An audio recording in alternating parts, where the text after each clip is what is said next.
તાજહાઈનું આમંત્રણ જમવાનું આપણે મળી ગયું બંગલામાં. બંગલો કેમ છે? બંગલો છે આપણા મિત્ર અજયભાઈનો. આપણે તો આવીને સીધી તુરંત એન્ટ્રી મારી દીધી. એન્ટ્રી મારી જેવા આપણે અંદર એન્ટર થયા ને, એન્ટર થઈને આપણે જોયું તો બધા આપણે એવું જોતા તો જાણે આપણા દુશ્મનો. પણ એક ભાઈ આપણને એને ઊંચો હાથ કરીને હાઈ કરી દીધું. હવે એને હાઈ કર્યું તો આપણા કલેજાને ઠંડક થઈ. તો એને મળતા મળતા આપણે જોયું ને તો આ હતા બાદાદાને મળાવીને ન હાલે. હું જ્યારે આવતી બાદાને તો મળવું જોઈએ જ મારે અહીંયા. અજયભાઈ સ્માઇલ કરતા હતા, લાગ્યું આની દાળમાં કંઈ ખાણું છે. પણ હવે આપણે કંઈ લપનું જ આપણે મેચમાં ફોકસ કરવા માંડ્યા. કોઈ એકબીજાને જવાબ નહોતા દેતા. એવા મેચમાં તો બધા ઊંડા પડી ગયા હતા. એટલામાં જોયું તો અમારી ટીમે પછી મેચ જોવા માટે ગોઠવી દીધા. આપણે કીધું હાલો હવે આવ્યા છે આપણે આજ મેચ શાંતિ જોઈએ.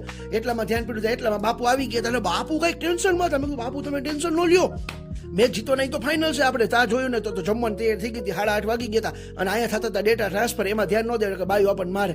આ બે જણા તો જો જાણે રિલાયન્સના કોન્ટ્રાક્ટ સાઇન કરવાની ને એવી મુંડા ઉતરી ગયા હતા. પણ આપણે કાંઈ લપ પડે નહીં. આને કાંઈ કહેવાય નહીં. આને મોબાઈલમાં ગેમ રમતા રોકો તો અમારી હું દોરા કાઢે. આજકાલના છોકરાઓને આપણે સલાહ દેવાનું કર્યું બંધ. એટલે ધ્યાન પડ્યું તો સમોસા તળાતા હતા. સમોસાની સુગંધ એવી આવતી હતી. આપણે પહોંચી ગયા રસોડે પહોંચી ગયા તો અજયભાઈ અંબે એ ભેગા આવ્યા. અંબે ખુરશીમાં ગોળ ગોળ ફરવાનું ચાલુ કર્યું. થોડીક વાર ગોળ ગોળ ફરવાની તો બહુ મજા આવે. ત્યાં ખબર પડી કે અહીંથી ભાગો નકર આ બાયું છૂટા તવીતાનો ઘા કરશે. એટલે આપણે અહીંથી છટકા. ત્યાં તો અમારા ભાભી છે ને ફ્રૂટ સલાડ માંડ્યા હતા ભરવા. એટલે આમ જોયું મોઢામાં પાણી આવી જાય જોઈને.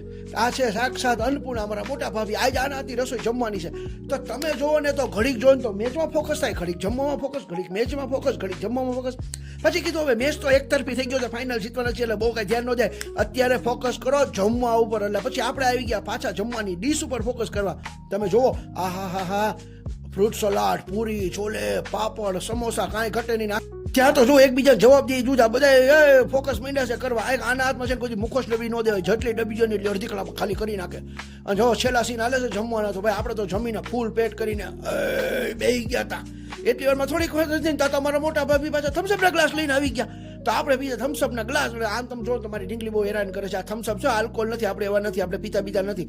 હવે આ બહુ હેરાન કરે છે. હવે લાંબી વાત નહીં થઈ તો ચાલો રામ રામ ને સીતારામ.